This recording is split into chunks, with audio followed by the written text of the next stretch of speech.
For Ivan, a scientist of our time, Ada Lovelace was more than a historical figure. Ivan becomes obsessed with a single impossible wish to see Ada Lovelace just once. Programmer, the woman who dared to break all of the norms of women in STEM. We'll be meeting her for the very first time. Today, of all days, it's the second Tuesday of October, Ada Lovelace Day. What a perfect moment to go. Not for long. We did it. We actually did it. I can't believe it. Excuse me, what year it is? It's 1855. 1855? No, no, no, no. This can't be right. There shouldn't be a miscalculation. I know. We have to go to Charles Babbage. Sir Charles Babbage? Good afternoon, sir. I am Ivan, a scientist. We have actually come here to talk to you about Miss Ada Lovelace. If you could spare us some time, that would be very kind of you. So it is known that you were formerly close to the Countess. You even gave her memorable titles, such as the Enchantress of Numbers and Lady Fairy. So could you perhaps elaborate a little bit on the relationship that you both had? She was a friend, a good colleague. We met in 1833 at one of the Saturday night soirees. She immediately grasped the analytical engine I was working on, took a deep interest in it, something many trained mathematicians could not. Her insight was extraordinary. I was impressed by her analytical skills and thus gave her the Enchantress name. It suited her quite well, if I must say so myself. Certainly, we appreciate your work just as much as Countess Lovelace. Could we ask about her contribution to the making of the algorithm? It began with my lecture in the University of Turin 15 years ago about my analytical engine. Luigi Menabrea, I recall, published an account in French in the Bibliothèque Universelle, and Wheatstone commissioned Lovelace to translate the Menabrea's paper into English. Wheatstone as in Charles Wheatstone? Ah, yes, but she did far more than translate. Her 7 notes, A to G, were 3 times longer than the original paper. Explaining the analytical engine's function was a difficult task. Many other scientists did not grasp the concept, and the British establishment had shown little interest in it. Her notes even had to explain how the analytical engine differed from the original difference engine. Ada understood its future. You did disagree at one point, though. A falling out, I assume? How did you... A minor one. I wished to criticize the government's neglect of my engine, and I wrote to her asking her to withdraw it, but she refused to remove her name from the notes. We reconciled soon after, though.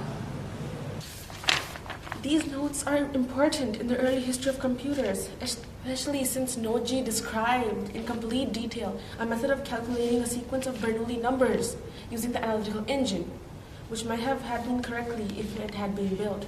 A full sequence of operations just meant for a machine. Bernoulli numbers? Yes, but... Did you know that there's a controversy over her contribution? Controversy? People say that you were the one who wrote the initial program for the machine. Were you not the one who wrote the code before Countess Lovelace? Nonsense! Ada was the one who truly understood that the engine could manipulate symbols, not just numbers. She realized the potential of the device extended far beyond mere number crunching. She was the only person to see the ability of the analytical engine as a machine capable of expressing entities other than quantities. Exactly. This analysis was an important development from previous ideas about the capabilities of computing.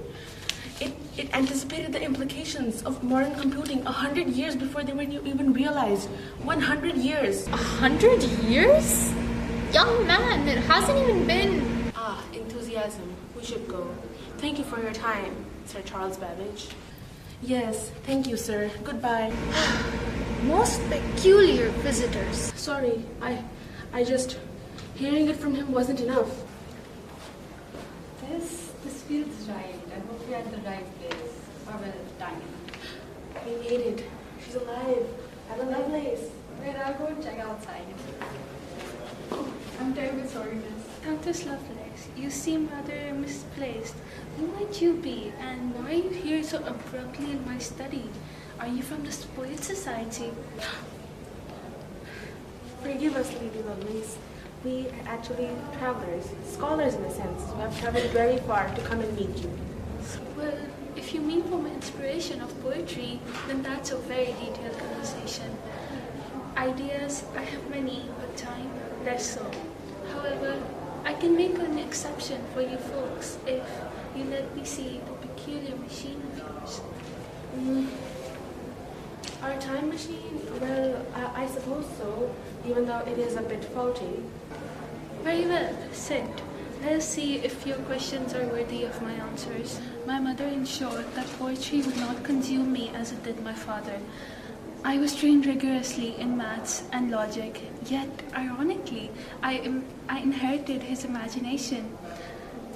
To me, math is not just cool things. I see them as poetic structures. So, mathematics wasn't merely calculation for you? Never. Mathematics is the language through which we describe patterns of thought. Without imagination, it is lifeless. To me, math and art are again reflections of each other. As a scientist myself, I relate to you, Countess Lovelace. To me, physics is music, a harmony of sorts.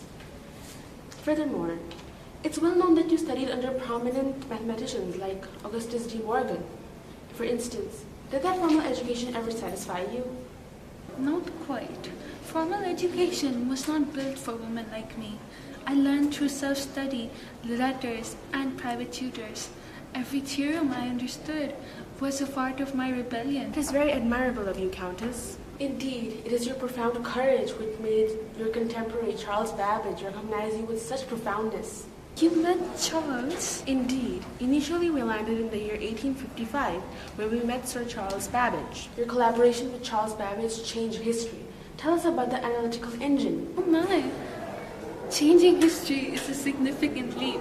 Well, objectively speaking, Charles saw a machine that could calculate. I saw a machine that could reason. You translated Mina Bray's paper, but your notes surpassed the original work. Indeed, in my notes, I described how the engine would compute Bernoulli numbers, a sequence of operations, what you might call a program. The first algorithm ever intended for a machine. A machine that manipulates symbols, not only numbers. In time, such a machine will create art and music. Countess, that is an historical achievement. How? How were you able to think in this manner?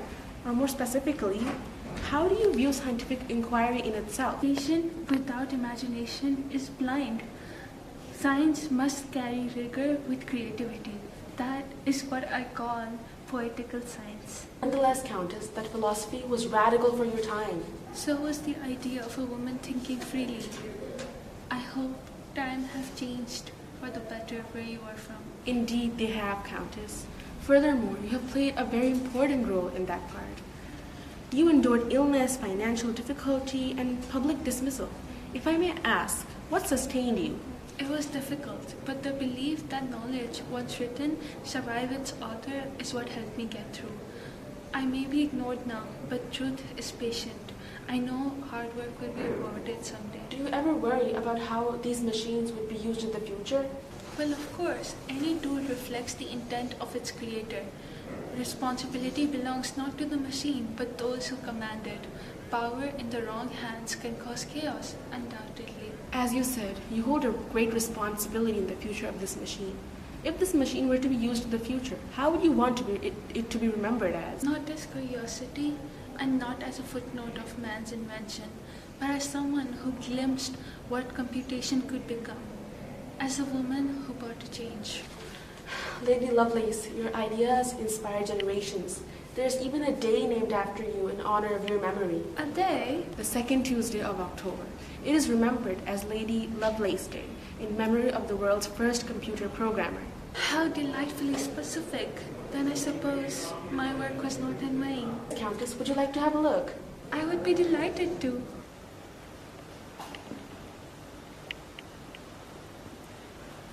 Countess, I apologize, but I feel like our time is up. Thank you, dear scientist. Tell them the future was imagined here.